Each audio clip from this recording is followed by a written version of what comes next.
Isang magandang bagong Pilipinas. Ngayon po ay Lunes, February 24, 2025. Diretsahang usapan ng mahalagang issue sa bansa kasama ang kinatawa ng mga ahensya ng pamahalaan. Sa ngalan po ni Assistant Secretary Joey Villarama ng Presidential Communications Office, ako po si Diane Querer. At pansamantala naman pong humahalili kay Assistant Secretary Weng Hidalgo ng Presidential Communications Office.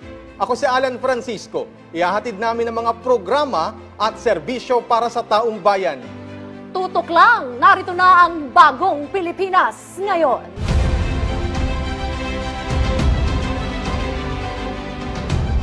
Tungkulin po ng National Dairy Authority na paunlarin at palakasin ang kapasidad ng local dairy farmers sa pamagitan po ng iba't ibang sustainable program at policy direction ito. Alamin po natin ang mga nagawa na at isa sa katuparan pa ng ahensya kasama si National Dairy Authority Administrator Attorney Marcos Antonius Andaya. Administrator Andaya, magandang tanghali po sa inyo.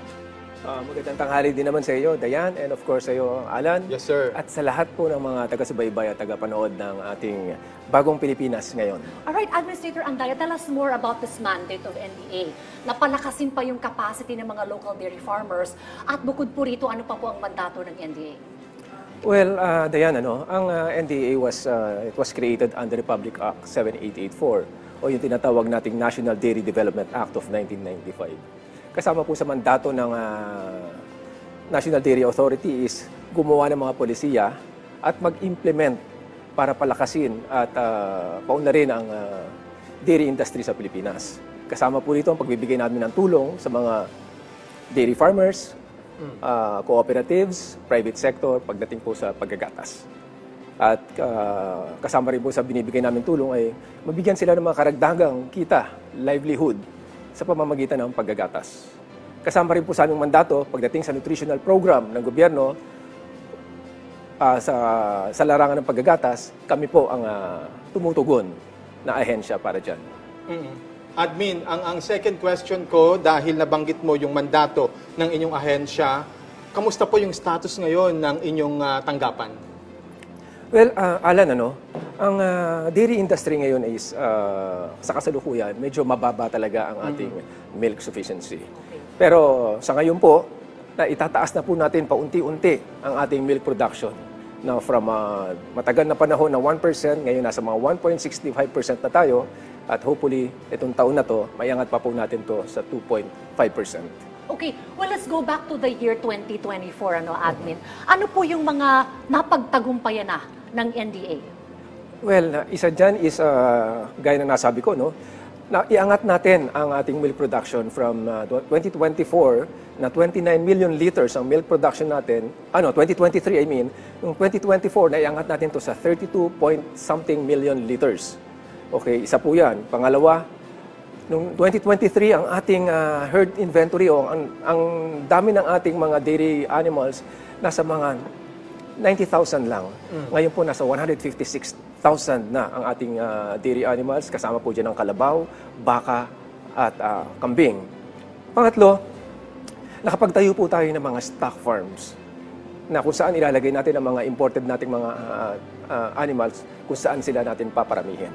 At pangapat, tuloy-tuloy po ang ating mga programa sa larangan po ng pagtuturo sa kanila, pagtitrain sa kanila kung paano mag-manage ng animals, at kung paano magpatakbo ng dairy farm.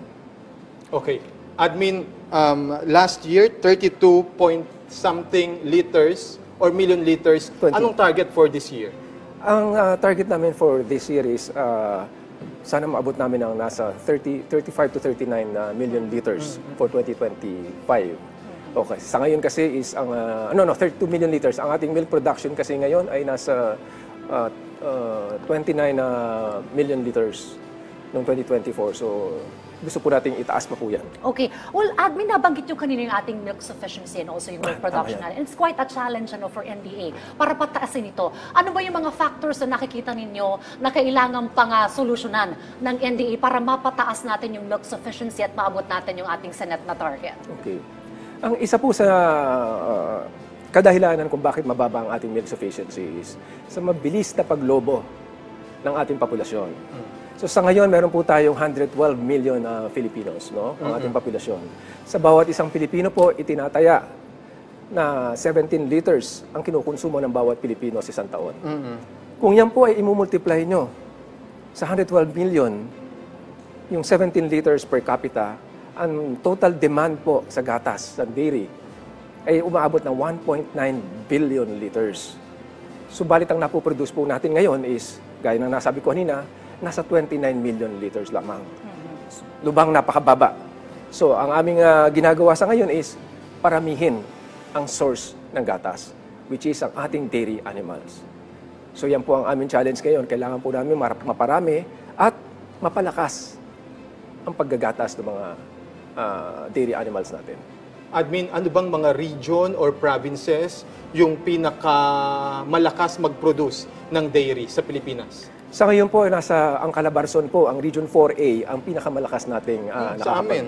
Yes po. Taga doon tayo. Yeah. Calabarzon, ang Region 4A, nasa 24% po ang contribution nila. No? Now, ang sumunod po dyan ay ang aming Western Visayas region. And then, ang sumunod po dyan is Northern Mindanao. So, yung tatlong pong yan ang medyo malalakas pagdating po sa milk production. Okay. Balikan ko lang yung binanggit yung kanina, Admin, yung tungkol sa pagpaparami ng mga dairy animals. Yan sabi ninyo, isa sa inyong mga ginagawa ng paraan. So, paano po natin ito ginagawa ng paraan para dumami yung ating source? And also, I'm curious, pagdating sa mga kapitbahay natin dito sa ASEAN, nasa saan ba ang Pilipinas pagdating sa milk sufficiency and milk production, Admin? Okay. Gaya ng kanina, no, nabanggit ko, nasa 1-point-something% lang ang ating milk sufficiency. Sa Vietnam po kasi, ang kanilang milk sufficiency ay nasa 40 to 45%. Ang laki ng difference. Malaki ang difference. No, I asked my counterpart kung how many heads should we have para magkaroon ng ganyang kalaking milk sufficiency. And I was really surprised, no, shocked, na ang sa Vietnam po pala ngayon ay nasa 500 to 600,000 heads dairy animals meron sila. Kumpara po sa meron tayo ngayon, nasa 150. Although malaki na po ang in-improve natin sa pagdami ng dairy animals, nasa 156,000 dairy animals lang po tayo ngayon. Okay. So para po yan matugunan, kailangan po namin mag-import ng, dahil hindi naman po natin pangunahing hayop ang dairy animals. No? So kailangan po natin mag-angkat, mag-import ng mga dairy animals kung saan ilalagay po namin yan sa mga stock farms at multiplier farms at doon namin paparamihin. At yung pagdami ng yan ang tutulong sa amin para matugunan ang isa sa mga mandato namin na yung mga smallhold farmers, mabigyan namin ng libreng dairy animals. Okay. Admin, I understand itong sinasabing integration program ng coconut at dairy industry sa Central Visayas noong nakaraang taon. Ang aim nito'y para palakasin yung production ng dalawang sektor. Ano po yung naging resulta ng programang ito? Okay, Alan, yung coconut, meron tayong tinatawag na Coconut Farmers and Industry Development Plan. Ito po yung programa ng gobyerno na kung saan yung ating mga coconut farmers binibigyan ng tulong ng gobyerno na madagdagan pa ang kanilang pagkakakitaan, hindi lamang sa larangan ng coconut. So kung ikaw ay isang coconut farmer, ang nangyayari, nag-aantay ka lamang ng ani. So habang wala kang ani, wala kang pagkakakitaan. So sa programang ito, kung meron kang coconut farm, magagamit mo ang iyong farm para sa dairying. So tutulungan namin yung mga coconut farmers na yan, bibigyan namin ng libreng hayop yan, under a conditional grant, kung saan sila pwede magparami ng hayop at pagkakitaan sa paggagatas. So habang nag-aantay sila ng ani ng kanilang sa coconut farm nila, meron silang karagdagang pagkakitaan, which is dairy. Okay. Dairying. Well, Admin, noong 2024, marami tayong mga kalamidad na naranasan ng bansa. El Nino, Bagyo. Paano po ito nakaapekto sa ating mga dairy farmers at paano po nila nalampasan ito sa tulong na rin po ng inyong ahensya? Oo, malaki ang epekto sa atin ng sa dairy farming, malaki talagang epekto ng El Nino. Kasi during yung mga panahon na 'yon, noong 2023, nung dumaan ng El Nino, apektado talaga ang ating mga pananim. Alam naman natin, ang kinakain talaga ng mga baka at kambing at kalabaw is yung forage natin apektado. So nagkaroon ng tagtuyot, hirap na hirap kumuha mga farmers kung saan sila kukuha ng pagkain para sa mga hayop nila, no? At nung panahon naman ng La Nina, of course, dahil sa malakas na hangin, bagyo, nasira yung mga dairy farms. Okay, yung mga infrastructure nila, nasira yun. Ang iba pa, namatayan ng mga hayop. So ang ginawa namin ngayon is, bilang paghahanda, tinuturuan namin sila paano magtabi ng mga pagkain para sa baka at sa hayop, para kung dadating muli yung ganyang panahon, ready po sila. At meron din kaming hinihanda sa kanila na tulong na in case of calamities, meron kaming financial na tulong na pwedeng maibigay sa ating mga dairy farmers. Admin, if I may ask, how much yung financial na tulong? Ang pinipilit namin pagkasyahin sa budget namin na may tulong is at least 50,000 pesos para po pampakain nila sa mga panahon ng may kalamidad. Okay. Alright, Admin, I'm curious also to know, kasi nabanggit nyo na, kumbaga, yung production natin, it's quite a challenge. We need to produce more, Yes. And I understand, para mapunan nito, nag-i-import po tayo. Tama And po then, yan. how do we balance that? The need to import, pero hindi naman napapabayaan yung ating mga local dairy farmers. Yes. Sa mga nakaraang pong panahon, Diane and Alan, sa mga nakaraang panahon, ang nagiging programa is mag-i-import tayo at ito ay diretsong ibinibigay sa mga dairy farmers. Ang nagiging problema po dyan is, ang ating mga local na dairy farmers, hindi pa naman po sila sanay mag-alaga ng mga imported na baka. At yung mga baka naman, hindi sila sanay sa ating klima. So pag ganyan diniretso mo at hindi na alagaan ng maayos at hindi na pakain ng maayos, more often than not, mamamatay yan. Or mahina ang production yan. So ang programa po namin ngayon is, mag-i-import pa rin kami dahil nga hindi naman ito ang ating local animal. Mag-i-import kami pero hindi na natin idediretsyong ibibigay sa kanila. Kung hindi, itatabi natin ito sa stock farms. Aalagaan yan dyan until maging acclimatized yan. And then makikipagtulungan kami sa private sector na paramihin. Gagawin namin makikipag-partner kami sa kanila na sila ay maging multiplier farm. Yung in-import namin, imbis na idiretso yan sa mga local farmers, ibibigay yan sa private sector na makakatulong namin upang paramihin. At pag dumadami na yan, meron na kaming makukuha ngayon ng mga dairy animals na po pwede naming ibigay sa mga local farmers na acclimatized na. Mas madali na nilang maalagaan, mas makakapag-produce na ng mas maraming gatas yan. Alright. Well, sa ating pong pagbabalik, pag-uusapan naman po natin ang iba pang programa at serbisyo ng National Dairy Authority. Ngayong 2025, kasama pa rin si Attorney Marcos Antonio Sandaya. Manatiling nakatutok, magbabalik pa ang bagong Pilipinas ngayon.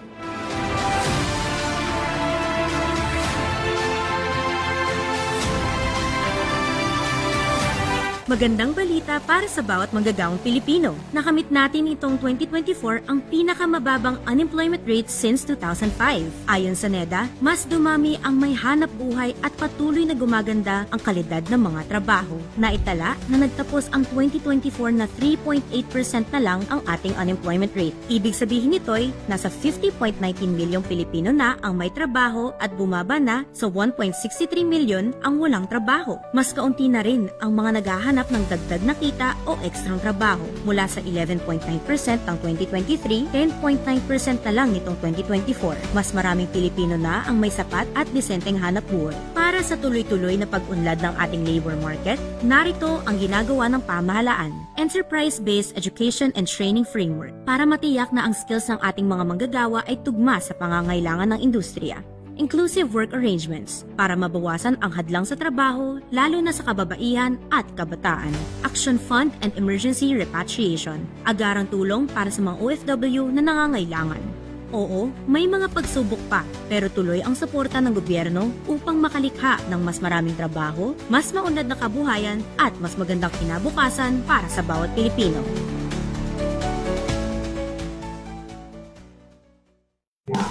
Sa darating na halalan, mahalaga ang kaalaman. Makisa sa masusing talakayan ng mahalagang isyu at impormasyon na dapat pagtuunan ng pansin ng bawat botante. Kasama ang mga eksperto at kinatawan mula sa Commission on Elections. COMELEC, Usapang Halalan 2025. Magsisimula na ngayong March 1. dito lang sa inyong People's Television.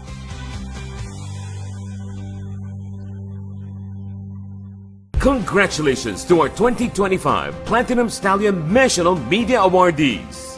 Eats Fun, Citation for Lifestyle TV Program of the Year. PTV Sports, Citation for TV Sports Program of the Year. Public Eye, Citation for Documentary Program of the Year. Is Schoolmates, Youth-Oriented Program of the Year. And Rise and Shine Pilipinas, Best Morning News Program of the Year. Maraming salamat sa Trinity University of Asia. Ang inyong pagkilala ay aming inspirasyon upang patuloy na maghandog ng mga mahuhusay na programa para sa bawat Pilipino.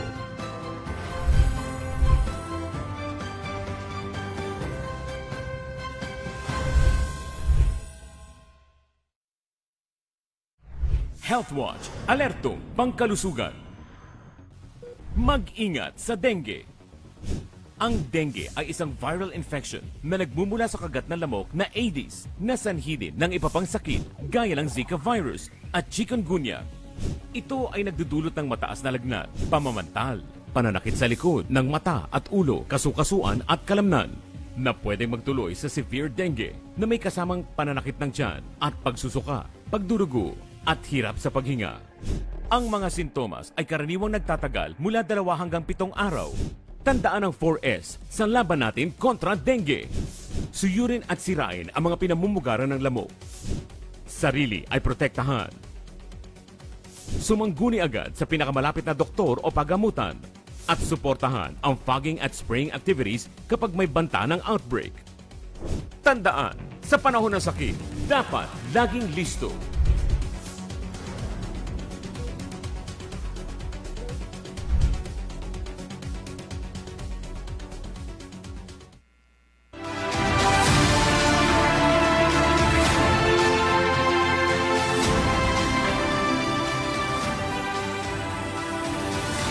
Nagbabalik ang bagong Pilipinas ngayon. Kasama pa rin po natin si Administrator Marcus Antonius Andaya. Ang sa pag-uusapan tungkol sa dairy industry sa Pilipinas. Admin, are we on track dito sa sinabi nyo kaninang 2.5% na milk sufficiency sa taong ito? Yes. Alan, actually, we are very optimistic no, that we can achieve that 2.5%. Unang-una, may suporta ang ating gobyerno no, sa pangunguna ng ating mahal na sekretary. Talagang suportado niya ang dairy industry. No? At yung mga programa namin. Optimistic kami na maabot natin ang 2.5% dahil ngayong 2025, mag-o-operationalize na ang aming mga stock farms.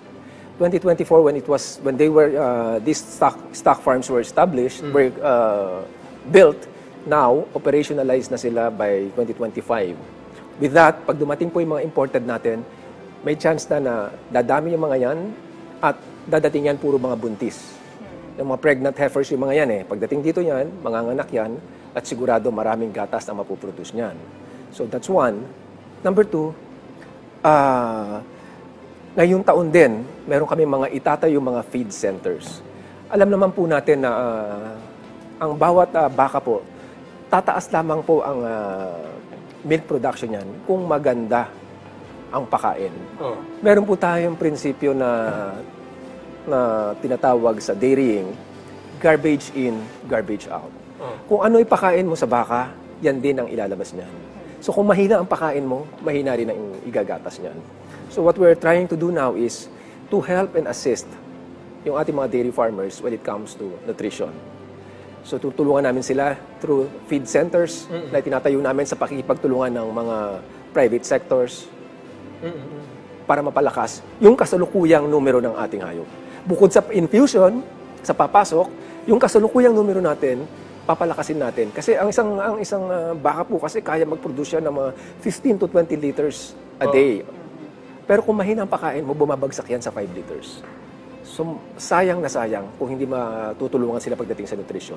At ang pangatlo po is, pagbibigay din kami ng mga assistance pagdating po sa cow comfort. Paano yun? Yung cow comfort po yan is parang tao din yan. pag ang hayop ay stressed, hindi komportable, hindi siya makapag-produce ng magandang numero ng gatas. So yung dapat na mapoproduce niya na 15 to 20 liters, pag hindi maganda ang kalagayan niya, stress yung hayop, mababa ang production. Okay. Admin, paano ginagawang komportable sa pakiramdam ng baka yung kanyang sarili? Malaking bagay ba yung klima rin sa isang lugar? Tama yun, Alan. In fact, meron kaming mga ginagamit na tinutulungan namin sila makabili, no? Yung malalaking mga industrial fan, yung mga mist na ginagamit para malamig ang pakiramdam ng mga baka, yung kanilang hinihigaan ng mga mat. So dapat siya malambot na hindi sila, para hindi sila nai-stress. Meron tayong tinatawag sa dairying na good genetics plus good nutrition plus good cow comfort equals high yield. Pag yan tatlong yan nakuha natin, sigurado tataas ang production natin. Good genetics, mag-i-import tayo ng magagandang lahi. Good nutrition, tutulungan natin yung mga farmers na mapakain ito na maayos. And good comfort, tutulungan natin yung mga farmers na ma-afford nila na mabigyan ng cow comfort yung kanilang mga alaga. Alright, so ini-equip talaga natin ang ating mga local dairy farmers ng knowledge and also the resources that they need. Alright, I want to go back again dun sa issue ng import. It's na imports natin, administrator. So saan mga bansa tayo nag-i-imports? And also, I understand that over the years, of course, we want to lessen our imports. And what overview, yung overview po ng ating timeline ng target? So 2.5% this year. At the end of the administration of the current president, ano po ang pinaka-target natin? Okay. Doon sa importation natin, unang tanong sa importation, madalas tayo nag-i-import sa New Zealand at sa Australia. Pero mas madalas talaga sa Australia. Katulad ngayon, meron kami mga ongoing procurements na sa manggagaling yung mga dairy animals natin sa Australia. Okay. Now, yung sa 2.5% na yan, sa pagtatapos po ng termino ng ating mahal na Pangulo, sa 2028, sana po abot na po namin yung 5% milk sufficiency, which is we can produce at least 80 million liters a year by that time, by 2028. Now, tama kayo, no, na yung parati tayo nag-i-import. Doon sa programa na ginagawa namin ngayon at ipatutupad namin ngayon 2025, yung stock farm, multiplier farm, papunta sa smallhold farm, pag yan po ay nagtuloy-tuloy, sa amin pong projection, siguro by 2030, 2035, matitigil na ang importation. Okay. Kasi dadami na ang ating dairy animals, magkakaroon na tayo ng sapat na numero ng dairy animals. Na ang aming objective is matigil na once and for all ang importation. Kasi meron na tayong enough source ng gatas. That is something to look forward, Yeah. Yeah. Admin, paano tinitiyak ng inyong ahensya na yung mga ini-import na baka ay healthy? Well, unang-una po, bago po yan isakay ng barko ng mga exporter, no, kung saan tayo nag-i-import, chine-check po natin yan. Okay, now yan, walang sakit yan, siguradong buntis yan. Unang-una, hindi po tayo nag-i-import ng baka na hindi buntis. Kasi delikado, pag nag-import tayo ng hindi buntis, baka mamaya ang mabili natin, hindi naman pala siya kaya magbuntis. So, when we import, yung mga heifers na pregnant heifers ang ini-import natin para sigurado magbubuntis. Pagdating dito yan, sisiguraduhin din namin na healthy yung mga dumadating bago natin yan tanggapin. And then pag yan po ay nasa amin na, sisiguraduhin namin bago yan ipamigay sa ating mga dairy farmers na alagaan ng maayos siya. Okay, nice. Kaugnay po ng Philippine Dairy Project Admin, kamakailan lang ay nilagdaan ng isang kasunduan sa pagitan ng Agriculture Department at Phylum. Ano po ba itong Phylum, Admin? Alan, atong Phylum na to is a French private company that conducts feasibility study. Okay, it is being financed. Their activity here is being financed by the French government. Now they're conducting a feasibility study through our assistance and intervention, and tinitignan nila kung yung French technology, French dairy animal, akma para dito sa Pilipinas. Kasi gusto nilang tumutulungan ating bansa pagdating sa dairying. So, tinitingnan nila kung sakaling makita nila sa feasibility study nila na yung kanilang dairy animal, which is in particular the Montbéliard. Yun ang kanilang local na dairy animal. Dual po yan eh. Pwedeng meat, pwedeng dairy. Kung akma yan para sa atin, then let's see, baka yan ang gamitin natin. Plus yung technology nila, yung kanilang French technology when it comes to dairying, kung magagamit pa talaga sa atin, then ang French government makikipagtulungan sa atin para maglagay dito ng dairy farm. Okay. Admin, pag-usapan naman natin ang mga locally produced nating mga gatas. Kamusta po ang kalidad nito? At when in terms of shelf life, gaano po ito katagal? Yung pasteurized po, kasi meron tayong tinatawag na pasteurized. Nung una, actually, Dayan, kasi hindi naman ako knowledgeable nung una dyan sa paggagatas. Nakakala ko pag sinabi mong fresh milk, fresh from the Cow. Hindi pala, napakarami po palang mikrobyo niyan. So yan is ipapasteurize yan to a certain heat level. Okay, yung pasteurize niyan, ang shelf life niyan is between 9 to 12 days. 10 to 12 days. So mabilis lang talaga kasi pasteurize. Unless gumamit ka ng iba pang teknolohiya na yung UHT na pwedeng tumagal ng mga 6 months, no? Pagdating naman po sa quality ng ating mga gatas, kasama po sa mandato namin yan. Na yung mga locally produced, tinututukan namin yan, na yan po ay safe para po sa ating mga kababayan. Bago yan pumasok sa processing plant, sinisiguro namin na yung mga pinoproduce na gatas ng mga dairy farmers natin ay maayos at may quality. Okay.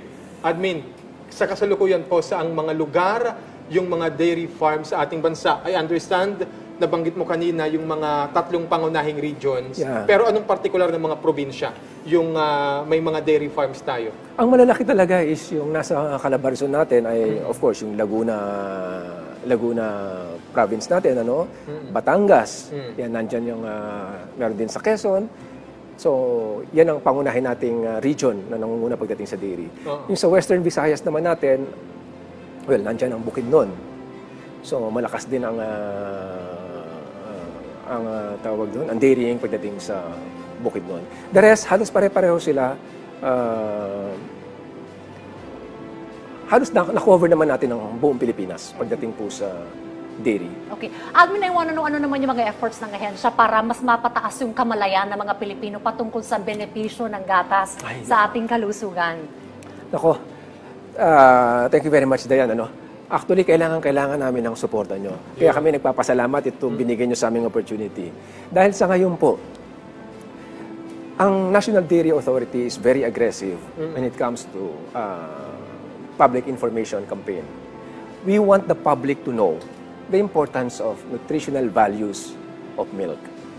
So, sa tingin namin is, ang Pilipino hindi pa ganun ang kamalayan pagdating sa nutritional values ng gatas.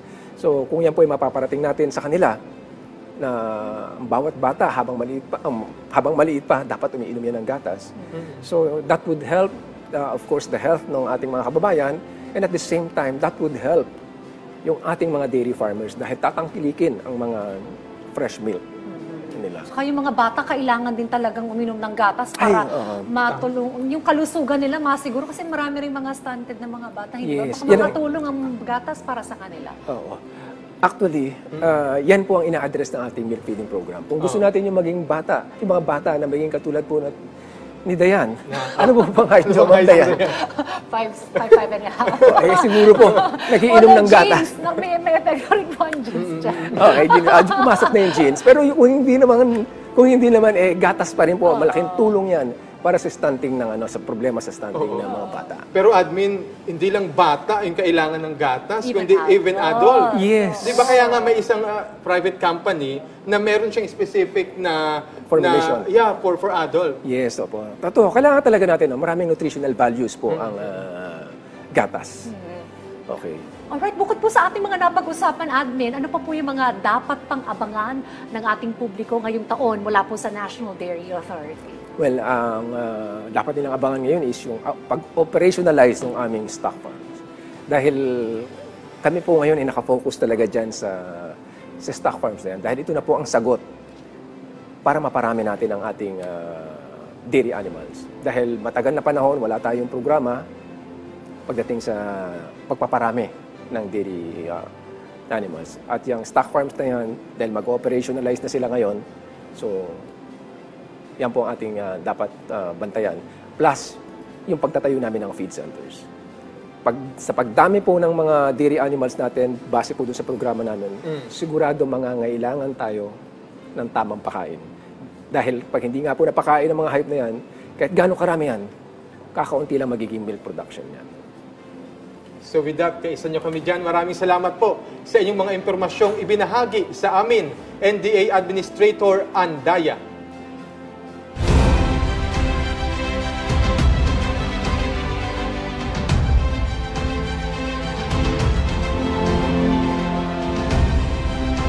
Mahalaga pong bigyang prioridad ang dairy industry bilang bahagi ng agriculture sector at may malaking kontribusyon sa usaping kalusugan po ito ng publiko. Dito po sa ating segment na Mission to Accomplish, Administrator, ano po ang target na matupad ng inyong tanggapan ngayong taon at sa mga susunod pang taon? Dayan, Alan, no? Tatlo lang ang gusto namin talaga munang mangyari sa ngayon. One, yung stock farms na yan, from 5 na naitayo namin ngayong taon, gusto namin bago matapos, kung kakayanin po, bago matapos ang taon ng ating mahal na Pangulo, meron tayong stock farm bawat region. Oh. Okay. Pangalawa, maiangat namin ang ating milk production from 2.5 to 5%. At ang pangatlo, maiangat natin ang milk production natin from 32 million liters to 80 million liters per year. Alright, follow-up question, Admin. Ano pa pong mga suporta ang kinakailangan po ng NDA mula po sa ating gobyerno at iba pa pong mga agency to fully accomplish these mga goals na inyo pong sinet ng NDA? Well, pareho po ng mga problema ng mga ibang ahensya natin. Sa kagustuhan nating tumulong, gustong-gusto natin tumulong. Kung po pwede nga lang bumunot na tayo sa sarili nating bulsa para makatulong, kaya lang hindi po pwede. So, ang kailangan namin tulong talaga is budget. So, but hindi yan excuse para ipatupad natin ang ating mandato.